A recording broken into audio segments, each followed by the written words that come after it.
ಗ್ರಾಮವಾಣಿ top 10 ಸುದ್ದಿಗಳಿಗೆ ಸ್ವಾಗತ. ಈ ವಾರದ ಟಾಪ್ 10 ಸುದ್ದಿಗಳನ್ನು ನೋಡ್ತಾ ಹೋಗೋಣ. ಗ್ರಾಮವಾಣಿ ಟಾಪ್ 10 ಸುದ್ದಿಗಳಿಗೆ ಸ್ವಾಗತ. ಈ ವಾರದ ಟಾಪ್ 10 ಸುದ್ದಿಗಳನ್ನು ನೋಡ್ತಾ ಹೋಗೋಣ. ಬೆಂಗಳೂರು ಗ್ರಾಮಾಂತರ ಜಿಲ್ಲಾಧಿಕಾರಿಯವರು, ಜಿಲ್ಲಾ ಪಂಚಾಯತಿ ಮುಖ್ಯ ಕಾರ್ಯನಿರ್ವಾಹಕ ಅಧಿಕಾರಿಯವರು ಹಾಗೂ ಜಿಲ್ಲಾ ಉಸ್ತುವಾರಿ ಕಾರ್ಯದರ್ಶಿಗಳ ಅಧ್ಯಕ್ಷತೆಯಲ್ಲಿ ಜಿಲ್ಲಾ ಪಂಚಾಯತಿ ಸಭಾಂಗಣದಲ್ಲಿ 2025-26ನೇ ಸಾಲಿನ ಸಾಮಾನ್ಯ ಸಭೆ ನಡೆಯಿತು. ಎಸ್ಬಿಎಂಜಿ ಮತ್ತು ಜೆಜೆಎಂ ಯೋಜನೆಗಳ ಮಾಹಿತಿ ಪಡೆದು ಶೀಘ್ರವಾಗಿ ಕಾಮಗಾರಿ ಪೂರ್ಣಗೊಳಿಸಿ ಭೌತಿಕ ಮತ್ತು ಆರ್ಥಿಕ ಪ್ರಗತಿ ಸಾಧಿಸಲು ಅಧಿಕಾರಿಗಳಿಗೆ ತಿಳಿಸಲಾಯಿತು. ವೇದಿಕೆಯಲ್ಲಿ ಪೊಲೀಸ್ ವರಿಷ್ಠಾಧಿಕಾರಿ ಉಪಸ್ಥಿತರಿದ್ದರು. ಯಾದಗಿರಿ ಜಿಲ್ಲಾ ಪಂಚಾಯತಿ ಮುಖ್ಯ ಕಾರ್ಯನಿರ್ವಾಹಕ ಅಧಿಕಾರಿಯವರ ಅಧ್ಯಕ್ಷತೆಯಲ್ಲಿ ಜಿಲ್ಲಾ ಪಂಚಾಯತಿ ಸಭಾಂಗಣದಲ್ಲಿ ಎಸ್ಬಿಎಂಜಿ ಯೋಜನೆಯ ಬೂದು ನೀರು ನಿರ್ವಹಣೆಯ ಕಾಮಗಾರಿ ಅನುಷ್ಠಾನದ ಕುರಿತು ಸಭೆ ನಡೆಯಿತು. ಈ ವೇಳೆ ಜಿಲ್ಲಾ ಪಂಚಾಯತಿ ಯೋಜನಾ ನಿರ್ದೇಶಕರು, ಪಿಆರ್ಇ ಇಲಾಖೆಯ ಕಾರ್ಯಪಾಲಕ ಅಭಿಯಂತರರು ಸೇರಿದಂತೆ ವಿವಿಧ ಇಲಾಖೆಗಳ ಅಧಿಕಾರಿಗಳು ಉಪಸ್ಥಿತರಿದ್ದರು. ಉತ್ತರ ಕನ್ನಡ ಜಿಲ್ಲಾ ಪಂಚಾಯತಿ ಮುಖ್ಯ ಕಾರ್ಯನಿರ್ವಾಹಕ ಅಧಿಕಾರಿಯವರ ಅಧ್ಯಕ್ಷತೆಯಲ್ಲಿ ಜಿಲ್ಲಾ ಪಂಚಾಯತಿ ಆವರಣದಲ್ಲಿ ವಿಶ್ವ ಕೈ ತೊಳೆಯುವ ದಿನಾಚರಣೆಯ ಅಂಗವಾಗಿ ವೈಯಕ್ತಿಕ ಸ್ವಚ್ಛತೆ, ಶುಚಿತ್ವ ಹಾಗೂ ಕೈ ತೊಳೆಯುವ ಮಹತ್ವದ ಬಗ್ಗೆ ಮಾಹಿತಿ ನೀಡಲಾಯಿತು. ಇದೇ ವೇಳೆ ಕೈ ತೊಳೆಯುವ ಮಾದರಿ ವಿಧಾನಗಳ ಮಹತ್ವದ ಕುರಿತು ಅರಿವು ಮೂಡಿಸುವ ಕಾರ್ಯಕ್ರಮ ಹಮ್ಮಿಕೊಳ್ಳಲಾಯಿತು. ಈ ಸಂದರ್ಭದಲ್ಲಿ ಜಿಲ್ಲಾ ಪಂಚಾಯತಿ ಉಪ ಕಾರ್ಯದರ್ಶಿಯವರು, ವಿವಿಧ ಇಲಾಖೆಗಳ ಸಿಬ್ಬಂದಿ ಹಾಗೂ ಇತರರು ಇದ್ದರು. ಯಾದಗಿರಿ ಜಿಲ್ಲಾ ಪಂಚಾಯತಿ ಸಿಇಒ ಅವರು ಸುರಪುರ ತಾಲೂಕಿನ ದೇವತ್ಕಲ್ ಗ್ರಾಮ ಪಂಚಾಯತಿ ವ್ಯಾಪ್ತಿಯ ಚನ್ನಪಟ್ಟಣ ಗ್ರಾಮಕ್ಕೆ ಭೇಟಿ ನೀಡಿ ಜಲಜೀವನ್ ಮಿಷನ್ ಯೋಜನೆಯಡಿ ಪ್ರಗತಿಯಲ್ಲಿರುವ ಕುಡಿಯುವ ನೀರು ಪೂರೈಕೆ ಕಾಮಗಾರಿಗಳನ್ನು ಪರಿಶೀಲಿಸಿದರು. ನಂತರ ಚನ್ನಪಟ್ಟಣ ಗ್ರಾಮದ ಸರ್ಕಾರಿ ಕಿರಿಯ ಪ್ರಾಥಮಿಕ ಶಾಲೆಗೆ ಭೇಟಿ ನೀಡಿ ಶಾಲೆಯ ಸೌಲಭ್ಯ, ವಿದ್ಯಾರ್ಥಿಗಳ ಹಾಜರಾತಿ, ಆಹಾರ ವ್ಯವಸ್ಥೆ ಹಾಗೂ ವಿದ್ಯಾರ್ಥಿಗಳ ವಿದ್ಯಾಭ್ಯಾಸದ ಕುರಿತು ಶಿಕ್ಷಕರೊಂದಿಗೆ ಸಂವಾದ ನಡೆಸಿದರು. ಬಳಿಕ ಬಿಜಾಸಪುರ ಗ್ರಾಮದಲ್ಲಿ ನಿರ್ಮಾಣವಾಗಿರುವ ಸಿಸಿ ರಸ್ತೆ ಕಾಮಗಾರಿ ಪರಿಶೀಲನೆ ಮಾಡಿದರು. ಈ ವೇಳೆ ಸುರಪುರ ತಾಲೂಕು ಪಂಚಾಯತಿ ಕಾರ್ಯನಿರ್ವಾಹಕ ಅಧಿಕಾರಿಯವರು, ಪಿಡಿಒ ಹಾಗೂ ಇತರರು ಇದ್ದರು.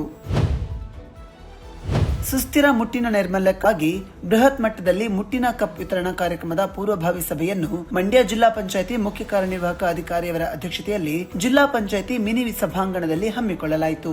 ಮಹಿಳೆಯರು ಹಾಗೂ ಹೆಣ್ಣು ಮಕ್ಕಳು ಮುಟ್ಟಿನ ಸಮಯದಲ್ಲಿ ವೈಯಕ್ತಿಕ ಶುಚಿತ್ವ ಕಾಪಾಡುವ ನಿಟ್ಟಿನಲ್ಲಿ ಹಾಗೂ ಪರಿಸರ ಸ್ನೇಹಿ ಮುಟ್ಟಿನ ಕಪ್ಗಳನ್ನು ಬಳಸುವುದರಿಂದ ಪರಿಸರದ ಮೇಲಾಗುವ ಅಪಾಯವನ್ನು ಕಡಿಮೆ ಮಾಡಬಹುದು ಎಂದು ಸಿಇಒ ತಿಳಿಸಿದರು. ಯಾದಗಿರಿ ಜಿಲ್ಲಾ ಪಂಚಾಯತಿ ಮುಖ್ಯ ಕಾರ್ಯನಿರ್ವಾಹಕ ಅಧಿಕಾರಿಯವರು ಹಾಗೂ ಜಿಲ್ಲಾ ನೀರು ಮತ್ತು ನೈರ್ಮಲ್ಯ ಸಮಿತಿ ಅಧ್ಯಕ್ಷರ ಅಧ್ಯಕ್ಷತೆಯಲ್ಲಿ ಜಿಲ್ಲಾ ಪಂಚಾಯತಿ ಕಾರ್ಯಾಲಯದಲ್ಲಿ ಅಕ್ಟೋಬರ್ ತಿಂಗಳ DWSM ಸಮಿತಿ ಸಭೆ ನಡೆಯಿತು. ಈ ವೇಳೆ ಅಧಿಕಾರಿಗಳು ಹಾಗೂ ಸಮಾಲೋಚಕರು ಭಾಗಿಯಾಗಿದ್ದರು.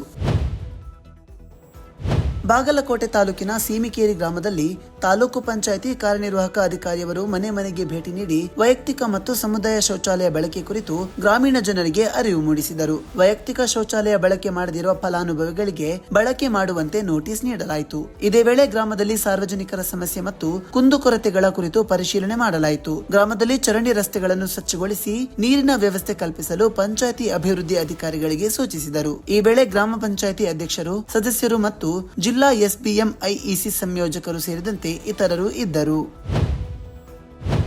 ಭಾರತ ಸರ್ಕಾರದ ಶಿಫಾರಸ್ಸಿನ ಮೇರೆಗೆ ಆಂಧ್ರ ಪ್ರದೇಶದ ರಾಜ್ಯ ಸರ್ಕಾರದ ಸ್ವಚ್ಛ ಆಂಧ್ರ ನಿಗಮದ ಅಧ್ಯಕ್ಷರು ಹಾಗೂ ಅಧಿಕಾರಿಗಳ ತಂಡವು ತೆಂಕ ಎಡಪದವಿನಲ್ಲಿ ಕಾರ್ಯಾಚರಿಸುತ್ತಿರುವ ಎಂಆರ್ಎಫ್ ಘಟಕವನ್ನು ವೀಕ್ಷಿಸಿ ಮಾಹಿತಿ ಪಡೆದುಕೊಂಡರು. ಈ ವೇಳೆ ಮಂಗಳೂರು ತಾಲೂಕು ಪಂಚಾಯತಿ ಕಾರ್ಯನಿರ್ವಾಹಕ ಅಧಿಕಾರಿ, ಗ್ರಾಮ ಪಂಚಾಯತಿ ಪಿಡಿಒ, ಎಸ್ಬಿಎಂಜಿ ಸಮಾಲೋಚಕರು ಹಾಗೂ ಇತರರು ಇದ್ದರು.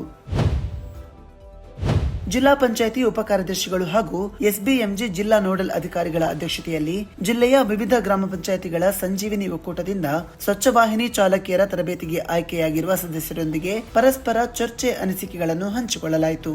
ಈ ವೇಳೆ ಎನ್ಆರ್ಎಲ್ಎಂ ಸಿಬ್ಬಂದಿ, ಎಸ್ಬಿಎಂಜಿ ಜಿಲ್ಲಾ ಸಂಯೋಜಕರು ಹಾಗೂ ಇತರರು ಹಾಜರಿದ್ದರು.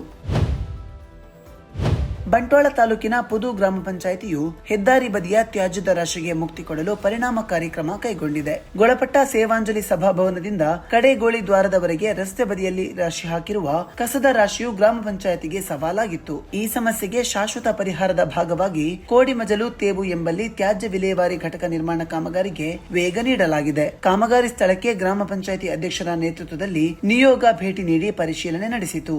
ಈ ವೇಳೆ ವಿವಿಧ ಅಧಿಕಾರಿಗಳು ಇದ್ದರು. ಇದು ಈ ವಾರದ ಟಾಪ್ 10 ಸುದ್ದಿಗಳು. ಮುಂದಿನ ಟಾಪ್ 10 ಸುದ್ದಿಗಳೊಂದಿಗೆ ಭೇಟಿಯಾಗೋಣ. ನಮಸ್ಕಾರ.